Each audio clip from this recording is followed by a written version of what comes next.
Gentlemen, boys and girls, gamers of all ages, it's round 6 of Swiss here at the Planetary Qualifier for Star Wars Limited in Austin, Texas. We haven't shouted out, we haven't done, Cooper. We haven't shouted out the awesome venue we're playing in today. Oh, that's true. Dragon's Lair. Yeah, shout out to Dragon's Lair, Austin. Yes. So Dragon's Lair being a franchise, however, they're independently owned. Every Dragon's Lair will be a bit different, but obviously have a big overlap. And honestly, I have nothing bad to say about this place. Oh, no, this place is awesome. Phenomenal. This place is amazing. If you're ever in Austin, you need to come by and check this place out. Just the decor in the place alone is amazing. When you walk in, they have like a life-size battle droid, like literally the little 1/1 battle droid, just sitting right there by the door, just chilling. Yeah. When we were here in February, the guy who owns that particular model was still working on getting him printed, who hasn't completed yet. Oh, wow. He had like a skirt on because like the legs down weren't done yet. And so I was glad when he came in this time, he was all finished. And I was like, awesome. Oh, it's beautiful. He's gorgeous. The temperature, as well as the staff, as well as the layout as well. Very welcoming, everything. I have nothing bad to say. No. That doesn't mean we're going to say anything bad about other Dragon's Lairs, but just wanted to shout out where we see things done right. To me, the staff is critical to running a good operation, right? In my opinion, and these guys nail it. You just don't find too many people who do it better. All right, so we're going to be bringing you guys a matchup of some Houston folks. These are players that I know very well. They've both appeared on my stream at various times in other places. I just picked the wrong base. Let's get that right. You're going to be looking at Michael Richards and Jeff Kuhn. This is a battle of the Hans. But Jeff, on the right-hand side of your screen, is going to be playing the Han that we saw Sam take to the finals last week in Houston.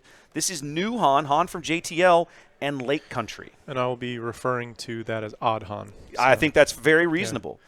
So let's meet our players just briefly for you guys that are joining in. Oh, I did this wrong. Let's go to here. There we go. There's Michael on the left-hand side of your screen. Michael's a longtime TCG player here in Texas, going all the way back to the old Decipher game days. I knew him. I didn't know him, but he and I know a lot of people from that era and that played that game way back when. And on the right, there's Jeff. He and his son Cody come very regularly to our place up down in Houston. They're very regulars at Dragon's Lair. Cody's in the field today. Cody actually was playing the previous Austin PQ winner Garrett in the final round. That game went all the way. The match went all the way to time. I think they drew it. I don't know. I didn't see the results in the end. Last round, but they were playing playing solid. I just want to shout out Jeff's son Cody. Yes, I've actually played him quite a few times. I played in Minneapolis, both in a main and side event, and I ran into him here. And he's such a well-mannered Cody's young awesome. Man. He's so nice, so I just want to shout him out. Appreciate him. Good luck. Hope he's doing well. Good luck to him today. All right, starting with Greedo on the right and the Muppet on the left. Doesn't it, in a way, feel like Greedo is retro? Like, I feel like Greedo it's weird, isn't it? Comes back. Yeah. He's the first order. He's the Death Star Stormtrooper of yellow. Yellow, yeah. Right? Yeah. So I feel like every deck that was yellow didn't matter what you played Greedo. You were playing Greedo. Greedo. You see Greedo in like yellow Sabine, 100%, because he's just pure raw damage to the face. That's all he cares about. I will say I had Greedo and Han set one, and there's no better feeling that when you swing that into a Sabine and the Greedo dies and you hit that. Yes, when you can just trade the Greedo for Sabine. Oh, so good. One of the best things I ever got to do was I got to – this was back when I was playing Kylo. I was playing Kylo, and I had Mr. Bones on the board against Bosk. Okay. And I had no cards in my hand, and I got to trade Mr. Bones for a full hell. He deployed Bosk, and I just went for attack in, and I on attack 3, and then the 3 in, and Bosk is dead. That felt really good. So this right here. Force throwing early here. Yes, and being able to either A, play Yoda obviously on turn 3 for 1 less to enable the force throw, or B, in this case, played Yoda on turn 1. Now he has the resources. So turn 2, he has the force throw. Did you see what he did, though? He forced through his own wrecker to kill the fast Falcon over there. That's interesting. Yeah, he didn't want to risk targeting Odd Han and not being able to finish it, which most likely he would have had something that would have been less, and it would have been a card for a card. Even though he 2-for-1s himself, he removes that damage from the board. That's going to be repeatable. That's going to put him be a threat to him. Yep. Just to call out Odd Han's ability, whenever you attack, you can reveal the top card of your deck. If it is a odd number, that's why we call him Odd Han. The attacker gets +1 attack, and Greedo was successful. Yes and no. The unit has the unit that is attacking, and the card you reveal have to have different costs. Odd costs. Oh, I see what you're saying. Okay. Yeah. So that's why we call him Odd Han, Yes, right? 'Cause correct. He's a little odd, but also because all his stuff. And there you go. Look, another odd 5. Yep. So now we're swinging in. Yeah, I would say I don't know why you would reveal if he was attacking Yoda, but he is swinging to base and getting that extra 1 damage. There are certain cards that people play so regularly, or maybe infrequently, because they're not really getting that utility. Using like Ezra, so where you have to complete the attack, then you look at the top card of your deck, you choose if you want to discard it, play it. Like it's a really utility. There's a lot of cards like that don't get that much shine. That when you play, you just gotta read it for that second time to make sure you're executing it properly. The Sanctioner Shuttle's we're gonna turn coordinate on real early here and capture the Muppet.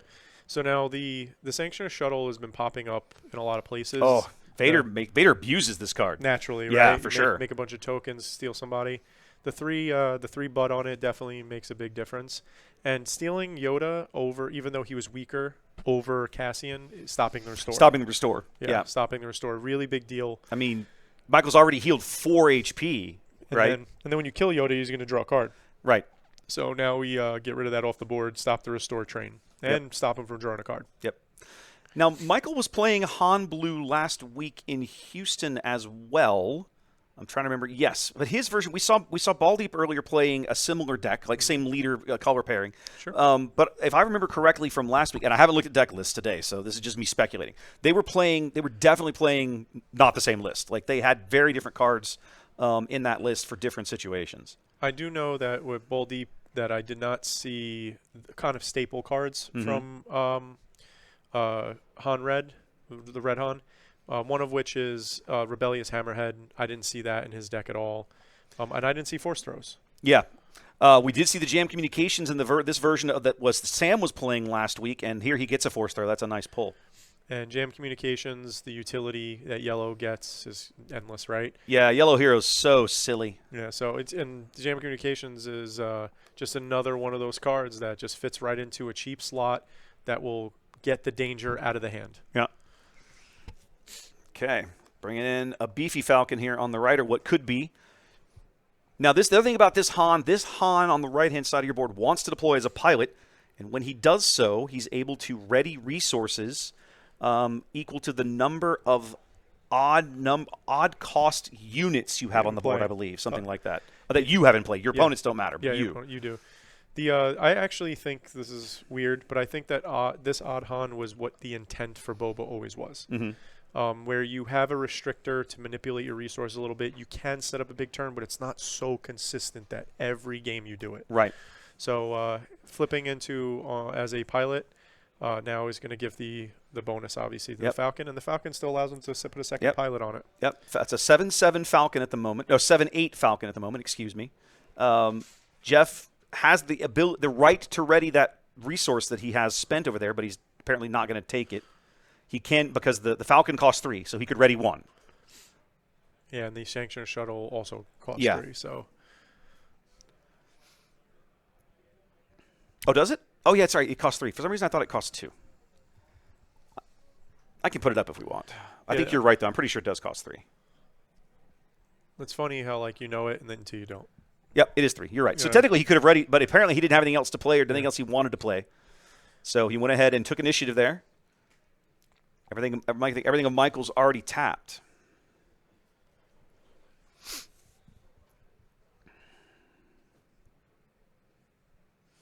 Jeff's still trying to decide what to resource here. This is probably the most critical turn of this deck, where you have Han out. He's a pilot, and between the two of them, it seems like there's only 4 damage, 7 damage on the bases. I have a feeling that this is going to be the precipice turn where we see who gets the advantage. Got a surprise strike? Nope. We're going to add Pilot Han and ambush in for what should be 11. Should be 11. If my math is correct. So let's look at this real quickly. Oh, that's right. I didn't adjust those. I'll have to work on that. But yeah, I'm pretty sure that's 11. Yeah. 1, 2, 3, 4, 5, 6, 7. I think they counted as 10. There we go. 3, 4, 5, 6, 7, 8, 9. It is 10. My apologies. It is 10.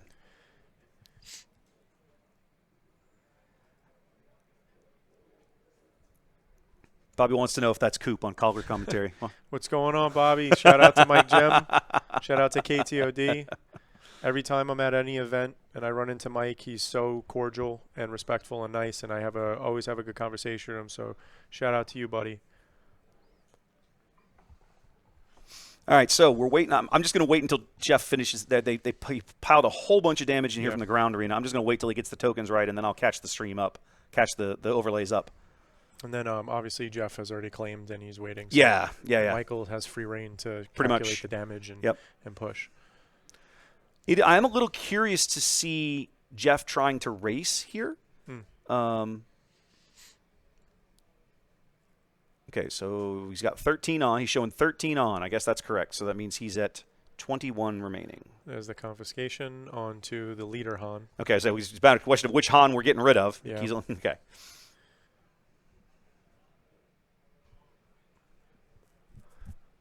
I wonder if Jeff plays Cunning in this list. Cunning for 6. Cunning for 6 wouldn't feel terrible right here. Give exhaust, give +4 attack. To me, I guess some of the question is if this is the same list that Sam played last week in Houston. I'm pretty sure the answer is no. I didn't look at Sam's list, but all the games we watched Sam play, we did not see him play Cunning. I never even saw one in his hand, so I don't think it was in there.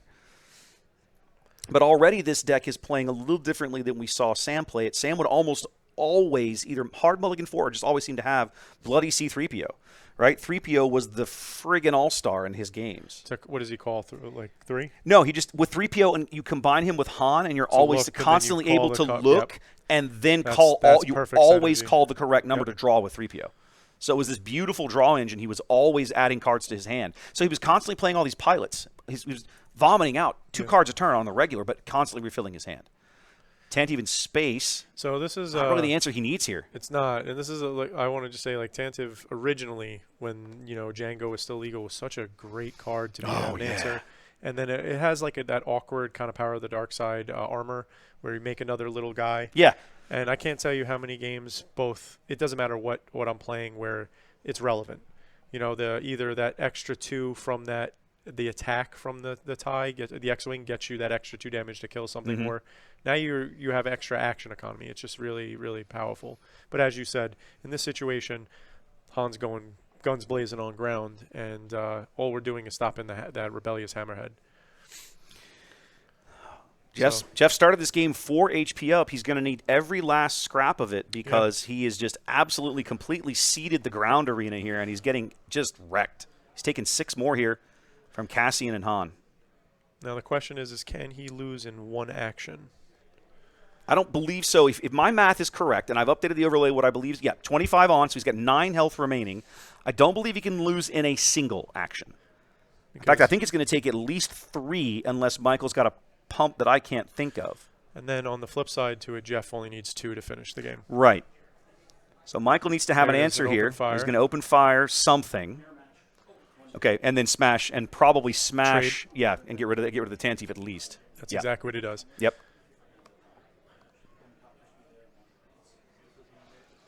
Jin, thank you very much for that. I appreciate you. All right. Getting down to the end here. Right, Both guys looking at the bottom of the bottom of the life pool. That's right. This is where who can squeak out that extra little damage and how. I'll be honest. Right now, my money's probably on Michael. Michael, let's see, 4, 10, 12. Michael absolutely has lethal showing. Jeff doesn't have it. He would need a surprise strike or some other kind of pump to get there. And he is in yellow. He might have that surprise strike. He might. So an interesting thing is if he does have surprise strike, where does he put it? Does he put it on the Falcon and guarantee more damage? Does he put it on the X-Wing because it's an easier target to kill post? Never tell me the odds. We're trying Never tell me the odds. We're trying to kill a unit here. Let's see what we get out of it. 1. Let's see. I can't quite make it. 1, 2, 3. So it looks like 5 damage that Jeff can shell out here to a unit of his choice. That's pretty decent. He really. If I were him, Kanan would be good. Yoda would also be good. That restore has been kicking him in the nuts all game. So Kanan has pseudo restore. He does. So you probably get rid of that one because it's the bigger hit. He goes Yoda here. He goes Yoda because it's probably the guarantee too. Yeah. He will draw a card off of that. He will. I think if we did our math right and it was 5, I definitely would have killed Kanan there. I think I probably would have too, because it would have saved the 4 damage. Right. Two less damage. 2 less damage. I mean, it's 2 more that you have to do because he's going to restore, but yeah, all right, you know. And that's the guaranteed restore 2 versus the possible restore 1 to 2 from Kanan.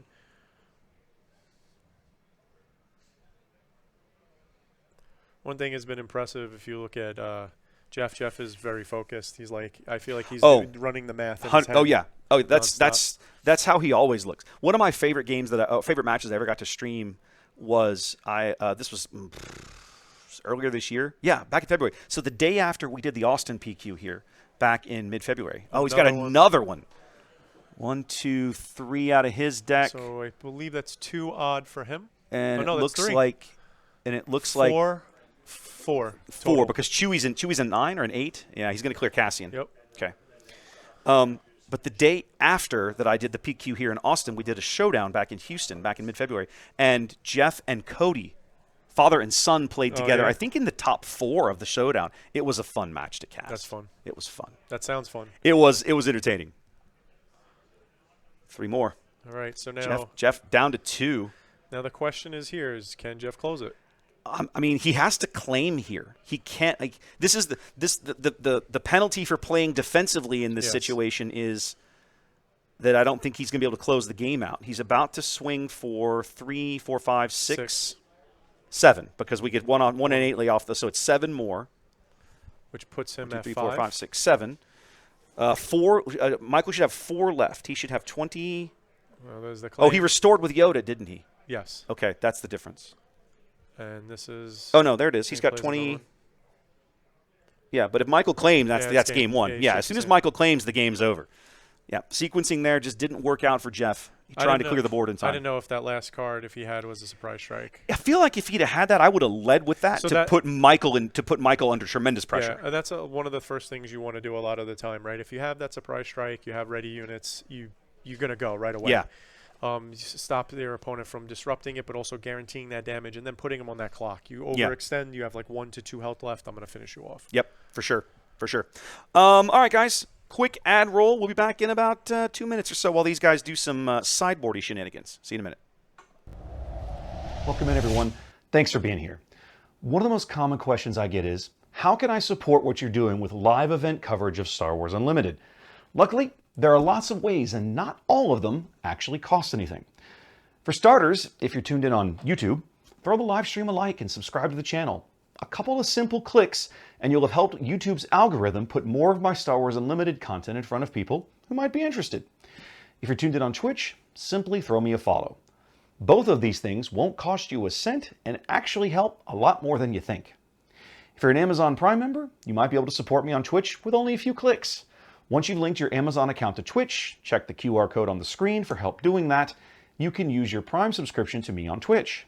It's already included in your Amazon Prime membership and costs you nothing additional out of pocket. Similarly, over on YouTube, you can use the Super Chat functionality. Just click the little dollar bill looking icon on the bottom right corner of the screen below the chat window. This is sort of like a tip, right? You can choose a dollar amount on a little scrolling bar and it highlights your chat message simultaneously. If you're interested in helping ensure these kinds of high-quality Star Wars Unlimited tournament streams continue well into the future, I would also ask you to check out my Patreon over at patreon.com/craptor. QR code on the screen will take you there. I have 4 tiers of support that each come with various benefits, up to and including the embroidered polo shirts you see the team and I wearing on the stream when we cover events. For the cost of only a single booster pack per month, you can support these kinds of productions and get some really fun perks along the way. Whether you choose to pitch in and help keep us on the air or not, thanks for being here. We love Star Wars Unlimited, we love the community, and we look forward to showcasing more of both in the future. All right, welcome back, ladies and gentlemen. It's round 6 here of the Star Wars Unlimited Planetary Qualifier here in Austin, Texas. We're about to start Game 2 of this match. This is Han Solo Worth the Risk from Shadows of the Galaxy. On the left-hand side of your screen, that's Michael. And then on the right-hand side of your screen, that's Jeff. And he is piloting new Han from JTL, Han Solo, Never Tell Me the Odds. That's why we just call him Odd Han. Odd Han. He is a little odd. Have to tell him the odds. Don't tell him the odds. Just He didn't tell want him to know. odd. He literally doesn't want to know. Just don't bother. It says it right there on the card. Don't tell me these things. I don't want to know.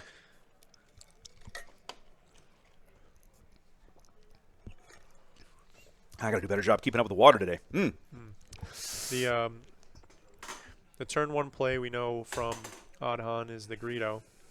And an interesting choice not to have just immediately trade with it. Like leveraging that 2 restore worked out really good for Michael because it forced Jeff to have to do something, and then he used the shuttle to capture it. So it's I mean, if I'm going to be able to play a Muppet that early, I'm going to maximize that restore because he's not hitting hard. You're not playing him for the offensive value.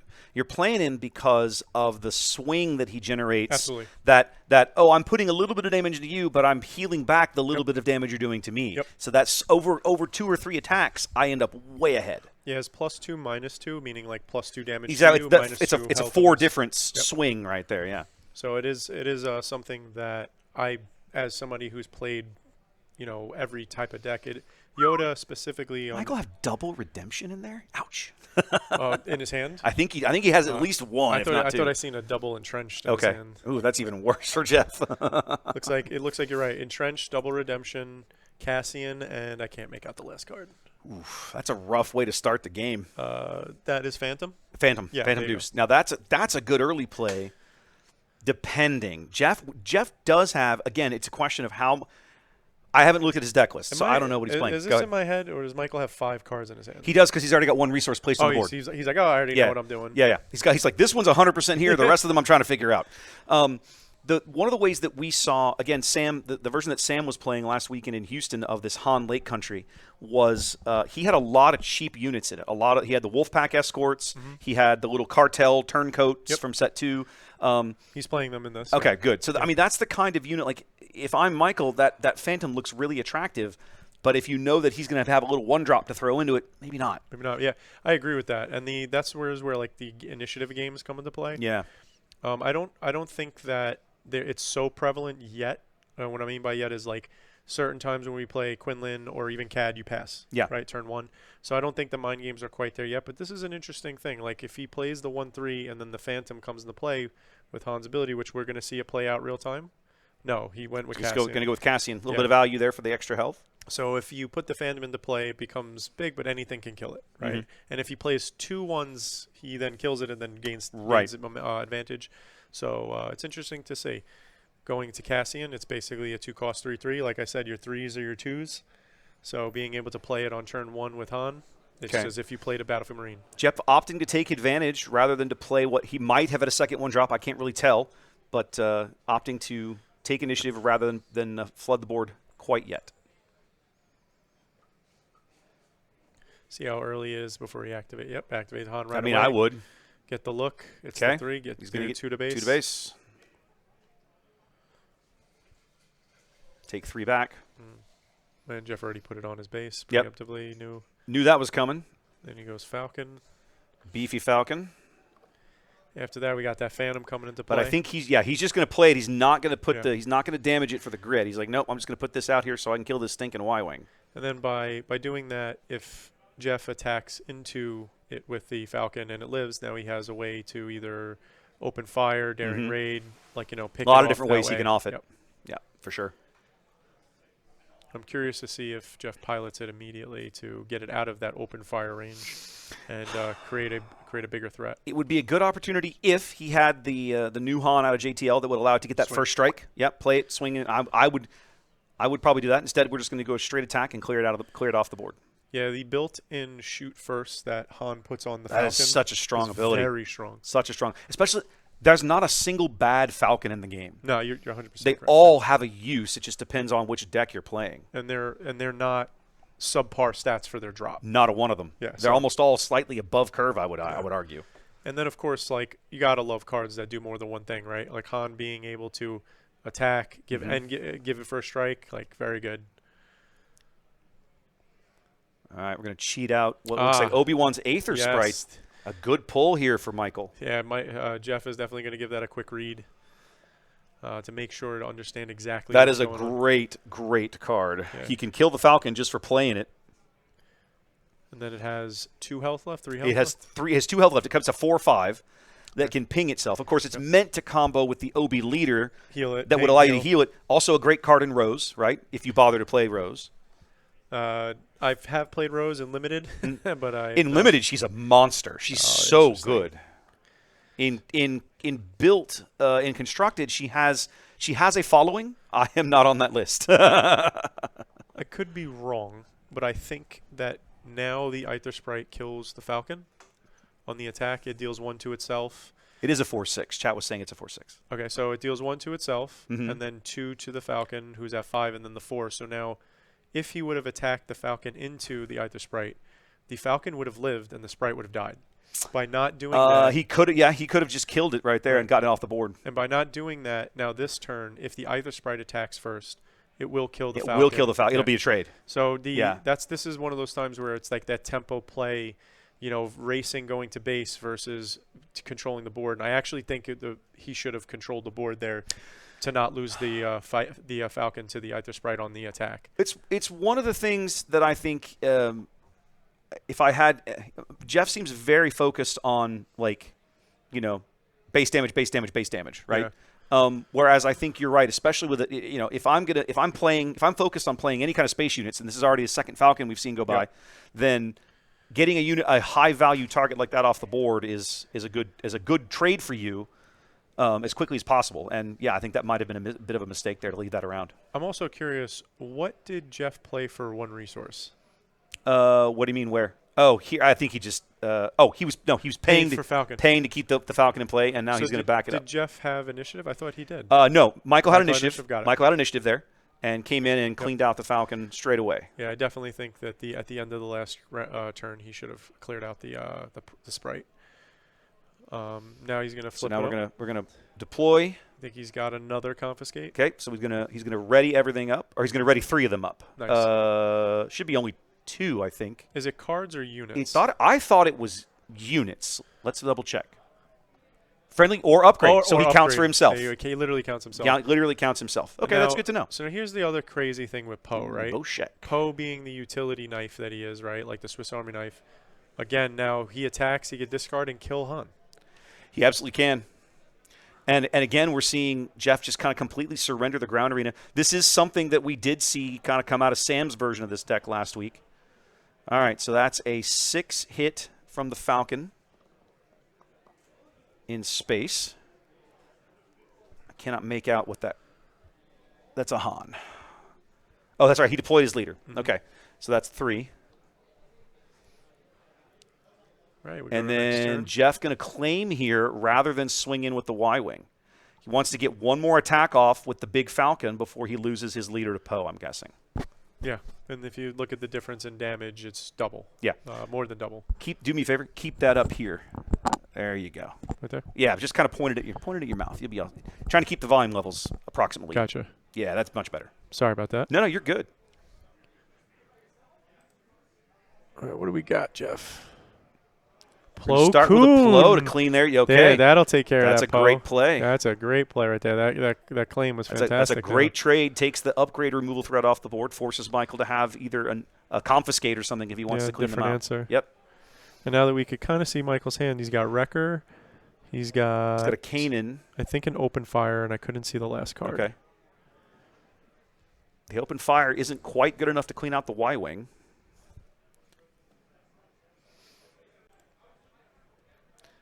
Take over for a minute. I'm going to make a couple of quick fixes here. You got it. We're waiting for crazy. Michael to decide how to respond to the Plo Koon killing his Poe. He spends he did spend all 6, then he untapped. Now he swings with Cassian for 3 to base. So by judging from that, he does not have an answer in space. He's going to be pushing. He doesn't want to take this damage. He would have played the removal, play whatever to stop. By going to base, Jeff said, "Oh, green light, time to go." Yeah. And just like that, 20 damage on Michael's base. He plays the Wrecker, just puts it into play. Jeff will go to base for 3. What's the name of how do you say the upgrade on that guy? It's Boshek? Boshek. That is correct.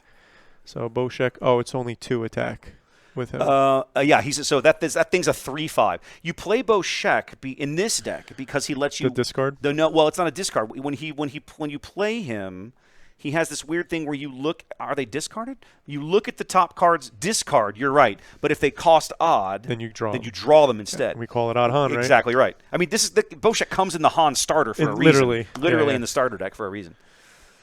Michael, stand on the button. There's that redemption. There's the redemption. He's been holding on to at least one of them the whole game. Yep. Now, the trick here is how much, the right if amount. any, damage do you move over? He's playing it early with Han. That's it. So he's not moving any damage.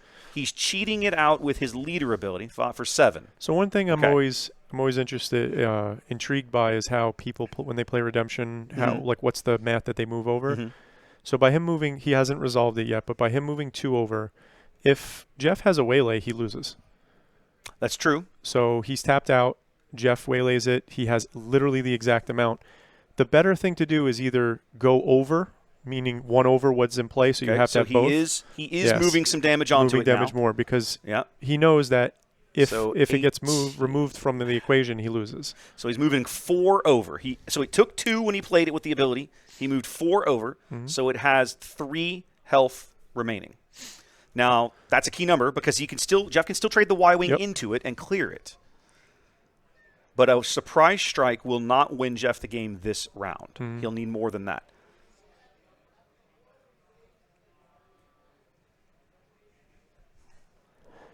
He's also not in lethal himself. Mm-hmm. But now the interesting thing is if he swings with Wrecker, Wrecker goes to base for 7. That would put him at 22, and then 3, 25, and then 32. So he can't even do a Wrecker attack and threaten. So it really comes down to what is in Jeff's hand right now. Okay, my apologies. Chat pointing out the Y-Wing actually, I thought Boshek was a +2. It's not. It's a +1. So that's why. The Y-Wing won't take it out. Okay, so he needs something else. So he did have a waylay, but he waylaid Wrecker. He waylaid Wrecker. Okay. Now, I will say, now would be a good time for one of those never tell me the odds, because then he could potentially just pop redemption like a balloon. Yeah. Potentially. The last game, those 2 never tell me the odds were clutch. Another Falcon. Michael's response, more of these Falcons. feels like we've seen this shenanigans before. Yeah. All right, so we're up to 21 on here. There. Okay, Falcon going to clear. One Falcon going to clear redemption. Michael going to keep the initiative. Then we go through to 2, which puts him at 10. Yep. Yeah, we got 10 life left. Nice even 10. To 13. Right, this 34 on Lake Country. Yeah, 34 on Lake Country. Yeah, correct. So 13 left. 13 remaining for Jeff. And again, by waylaying the Wrecker, you're not on that 2-turn clock. Right. You're on a 3-turn clock now, so that's a big deal. Yeah. That one extra turn gives you that extra actions to finish your opponent off. Hopefully for Jeff, it's this turn. Yeah. I feel like the card that Jeff really wants to see right now is the Ambush Han. That it will allow him to just play it out. Yeah, it would be just a 2-pump, and he could swing in with one or both of these one of these Falcons just right away, and just push damage. Here comes the second redemption. No, bombing run. So that's going to clean up the Falcon in the middle and put 3 on the other 2. Bombing Run has made quite the resurgence of late. Yeah, the tokens and stuff and going wide. A lot of people packing that card now because they don't want to deal with Vader's TIE Factory. Yep. Very legit. There it is. There it is, baby. That's the card I would have wanted to see, and that should be 6 to base. Yep. Now he's. What do you do here? You have the answer. He claims attacks base. Mm-hmm. So we can see his hand. We know he has nothing in space. Unless that one card was a mirage to me. It looked like Kanan, Yoda, Wrecker, and... Is that a crate? I can't tell.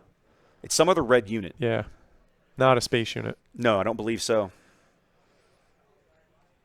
Yep. He claims initiative. He basically forced. He has to. Yes. Like, he's basically forced into this here. Okay, we're going to steal... Who do we steal? We steal Cassian. Okay. And then... Capture Cassian and buy himself some more time, if nothing else. Pilot it. And then what pilot did he put out there? Oh, that's one of those little Dagger Squadron guys. Yeah. Yeah, that's one of these guys.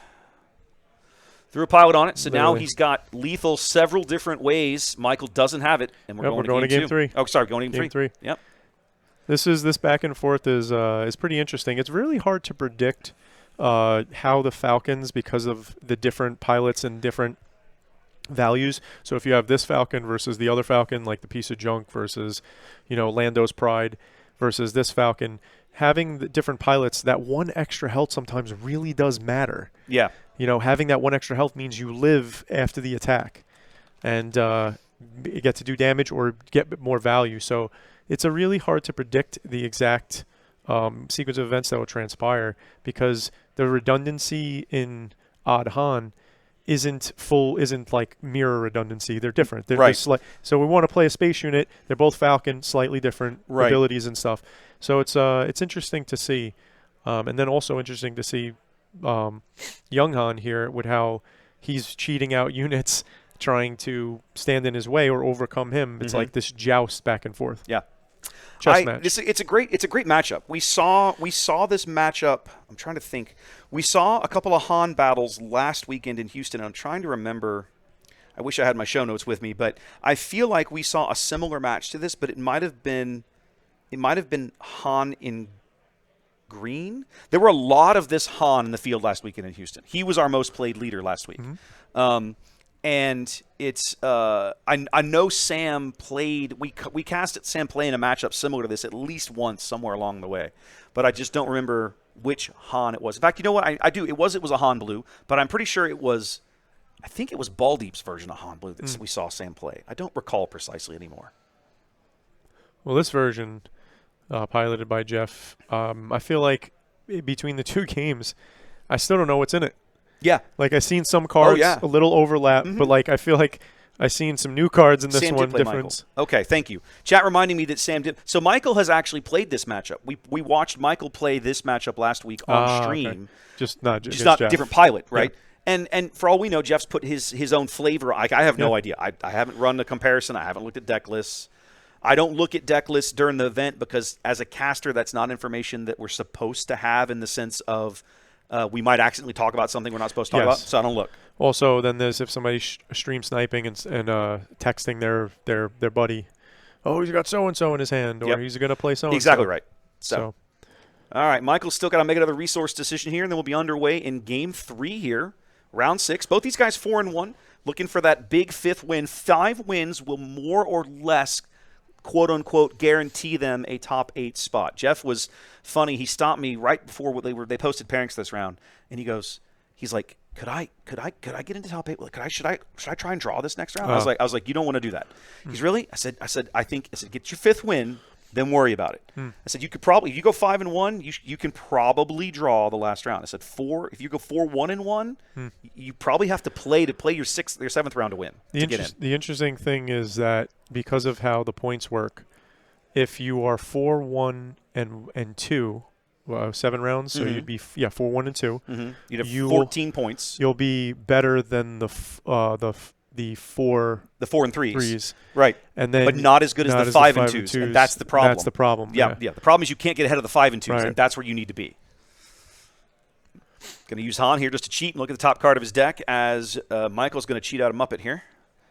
A play that served him very well in the first game, hoping for a repeat here in Game 3.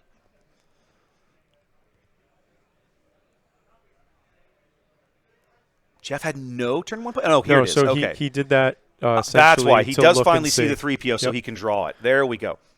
Okay. So he finally draws, and finally in Game 3, seeing a 3PO for the first time, or at least the first time it feels like it's going to be relevant, he'll be able to get this little draw engine going. Yeah.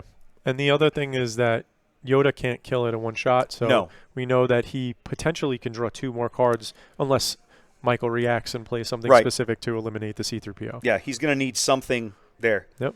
Chat noticing Michael's shirt. That is a Millennium Falcon shirt in the style of Metallica. And he wonders why Jeff keeps playing him and attacking. Yep. He is going to trade in here. He's going to head and use Han, but we're going to trade in and clear the Muppet. And then he's going to draw the card. And then he's going to draw it. Doesn't get the bonus. Didn't need the bonus. Now it is a May trigger, and I don't know if Michael drew a card off of Yoda. Wrong card. You mean Jeff? Jeff should have drawn. Oh no, Michael should have drawn the card off again. That I don't know. I didn't see, but looking at he just drew. He just remembered. He just figured it out. There we go. And then you seen it? I saw it. Michael's camped on a confiscate in there. That could be huge in a little while. I will say Michael's hand looks also bad. Other than that, the reason why I say this is because he doesn't have an answer for anything that Jeff is going to throw at him in the next turn in his hand. Right. Yeah. So he's drawing off the top. And a direct hit is a perfect draw. Well, he did. Oh, the direct hit. He drew a direct hit. That's perfect draw. 4 resources. I didn't realize. I didn't see what the first card was, but he drew the second one was a Jedi Luke. Like that's a great card, but not now. And then he has 2 Lukes in his. Well, he had 2 Lukes. I think he did resource 1. Yeah, he had 2. I only see 1 in there now. No, he's got them both. He's got them both. So he's got 2. He kept them both. He's going to direct hit this thing. There you go. Yeah, that was the card he needed to draw off the top. That was a good call. Jeff had paid his Falcon tax. He's been very, very, very studious about that. He is very particular, which is good. Yep. I don't mean that in a bad way. I meant he's paying attention to triggers. I mean, we had cost poor Sam the possibility at a PQ win last week in Houston. You haven't heard this story? Okay, I'll tell you briefly. That's the Wolfpack escort. I don't remember what it's dead now. Yeah, it's dead now. Whatever it was. 2-1 yellow unit. Gone. Whatever it was dead. So we got to the game 3 of the finals, and again, Sam Bowen was playing some variant of this Han Lake Country deck. And later in the game, it's late in the day, it's game 3 of the finals. He forgot to pay for his Falcon on a turn. Yeah, I did know about this. And then he ended up spending all of his resources to play a Tantive. Which would be illegal. Right. And then chat caught it at the time, but I wasn't paying attention to chat and so on and so forth. And judges at the table didn't catch it. Yep. And then bottom line was, by the time they caught it, they had to go back and hand him a game loss because the game state was basically 2 turns. It was unrecoverable at that point. Or a turn after. Yeah. Right. So awful way to lose a final, Absolutely. But brutally honest, I don't think that Sam I would not have favored Sam in that game 3 anyway. It was not going his way. That's the way to get it back, right? Yeah, for sure. I'm just kidding. I didn't see it. I don't know. I didn't mean that. Yeah. I would not throw accusations. It was a fun tournament to work to last weekend, but man, it was long. It was the longest cast I've ever done. It was over 12 hours by the time we were all done. It was a long day. And you were crushing it. So now they're trying to figure out the back and forth of what occurred. Right. All right. So now we got the minutia settled. We should be on 5 resources. It should be the 5 resource round. I'm trying to look at. I can't tell if Jeff's got 5 down there. I think he's got 3 on that bottom stack, but it's hard for me to tell. It's slightly jar. Yeah. Michael doing a good job of keeping the board clear. I think that's an important thing for him, right? Yes. He's got so many late game bombs. He just needs to keep the board clean as long as he can. Also, there's a break point. I don't exactly know where it is. It might be 5 resource. It might change based on the matchup. But the break point is that once you can start playing bigger stuff like a turn up, your opponent no longer can trade. Yeah. So it's no longer that 2 health matters in terms of a trading. Yeah. And then once you get to that point with Han, you overcome. Yep. And not having more than 3 damage in your base with 5 resources, it's looking like we're about to hit that Michael, slope. It feels like Michael's the control match that he's playing right now is really where, I mean, Jeff, that feels terrible. To be forced into this play just to get a unit on the board. Anytime we saw this earlier in the day. One of the Vader decks, basically forced to just play a Sanctioner shuttle just to get a unit out. Just to get a unit out. And it was like, oh, this feels awful. And then we've also seen the other end of the spectrum, right, where he makes a token, adds the guy, ambushes somebody. Exactly. Yeah. So you've seen both. I actually thought one of the more impressive ones was the Coruscant Guard. Played Coruscant Guard turn 1, turn 2, activated Akbar to exhaust the Coruscant Guard to put a token in play to ambush another Coruscant Guard from his hand. Yes, I saw that. So because then he had he's got the ambush. Yep. Yeah. So I felt like that was a really clever play. It really was a really good tempo play too. It really was. I love seeing offbeat commons like that Coruscant Guard get some play. Because in limited play, you find, when you sit down, you play sealed or draft in some of these sets, you'll find, wow, some of these cards are really interesting and good. They're not bad. Absolutely. They don't see wider play because there's usually something out there that's just better in some way for what you're trying to do. And like we were talking about earlier in the day, the coordinate cards in general are just not they're not well received. Well, the best, in all seriousness, the best bounty card is Cad Bane. I would be hard-pressed to argue that point. Did not come out in Shadows of the Galaxy. Yeah. So the best Smuggle card did not come out in the Smuggle set. I mean, you're not wrong. Not Smuggle, I'm the bounty card. Yeah, the best yeah, bounty yeah. card. Like, Yeah, it did for not sure. come out in it came out For in that sure. set. And it clearly, it's like head and shoulder. It also, in my opinion, functions the way that they wanted bounties to function, where Cad Bane affects the board, and then when he attacks, you get to draw cards, they get to get their guy back. It's like he's turning in the bounty. Yeah. Very good thematic element. But all the other capture cards, they're not as potent as Cad outside of the flexibility, because they're tied to putting it on a unit, and because you're playing the event, it's on a unit that's already in place, so it's a weaker unit, so therefore more susceptible to get removed. Yeah. Where Cad comes in, he's the biggest thing on 7. Like, Yep. he's a 7/7. How many sevens there are? Not many. And then Plo also coming in again, doing work. I guess this is like one of those things, having that unit, specifically the Sanctioner shuttle in play at the end of last turn felt really bad when he played But it does have an impact here. And now, if that wasn't for that card, no coordinate. Yep. Han deploying to ground feels terrible, but does end up being a good thing here for Jeff in terms of trying to get back into this game and build himself a board to work with. All right, I just realized I did not update the standings ticker at the start of the round, so I'm going to stop and do that real fast. This is a fairly quick problem to solve. There we go. I'm falling down on the job on a couple of things here, ladies and gentlemen. I apologize. There's the big bad. There we go. There's our end of round 5 standings. They'll come up here in a minute. Oh, there he is. You never want to see that guy. Oh, he's so irritating. He definitely is. You know, it's funny, right? It felt like for a while there we kind of didn't see a lot of Poe. Like, or you really only saw Poe and Sabine, but now he's friggin' everywhere because Sabine's a thing, Han's a thing, friggin' Anakin's a thing. Yes, like he's everywhere. There are other units. There are other leaders that can play him effectively and be competitive now. Yep.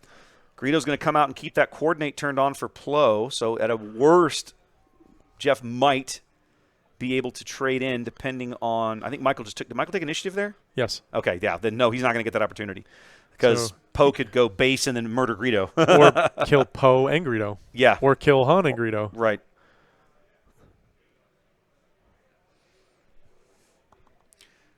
What are we on the 6 or 7 resource turn here? We're going up to 7. We're going to 7 here, and there's barely been any base damage. It's all been unit combat here so far in Game 3. And as we know, red heroism and blue heroism, the longer the game is going against yellow, is hugely favored. Hugely favored. It starts lopsiding in red's favor the further sure. you get. Going to discard the confiscate now that Han is deployed to ground to murder Greedo. Take 3 back. Now the question is Jeff going to try with Greedo? I guess not. It looks like he's already past that moment. As soon as he makes a play here, the answer is going to be no, and it seems like the answer is going to be no. I'm going to go with never tell me the odds. So we got 3 odd. 2 odd, I meant. And 1 and a 3, and then on the bottom we have Village Protector. Cassian, all 3. All 3. So he's got 6 points of damage. He's going to kill the Hammerhead. Yeah, a 5. He had a C-3PO as a 2. Ah, okay. Other than that, he's still got enough to kill that Hammerhead because it had a little bit of damage on it. Now the Michael was checking what I was looking at. Yeah, we're good. Yep. That card is very effective in this deck. It's highly effective, and it does. You know what I like about it? What I'm slowly realizing that I like about it that didn't dawn on me last week. It gives a yellow hero a tool that it doesn't normally have: direct damage. You don't generally find that. Generally, it's things like Surprise Strike. You have to attack into something. Or Sneak Attack. Or Sneak Attack, You're playing a guy, but he's coming to play ready, but you still have to have the unit to play. And then if they have a Sentinel, so on and so forth, they can react. Yep. All right, we're going to cheat out Luke a little early here.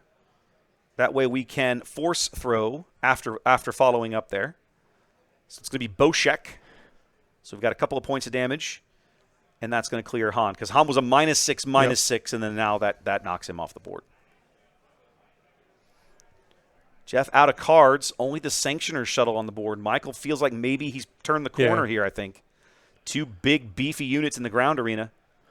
Yeah, Jeff's calls just it. like, Yeah, we're not going to play he's this. like, what, I got Greedo and R2-D2. I'm just not going to waste my time with you. I love it, but we're not going to waste time here. And then he's like, look at my side. Boom. Boom. Redemption. Let me show you the gas. Yeah. Let me show you the gas you're missing out on. Yeah. Oh, you're conceding now? Just in case you didn't want to. Just in case you missed it, by the way.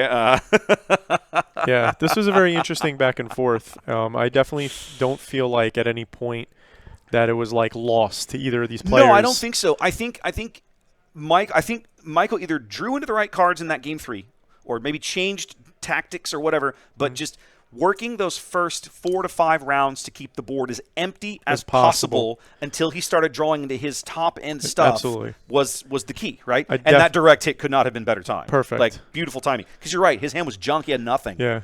I definitely feel like if he doesn't draw, no joke, if he doesn't draw the direct hit, let's say, because we already know what the other cards in his hand are. If it's not a direct hit, that's the 4 resources. There's a good chance that he doesn't get the turn the corner the way he did. It doesn't go downhill. You know? So.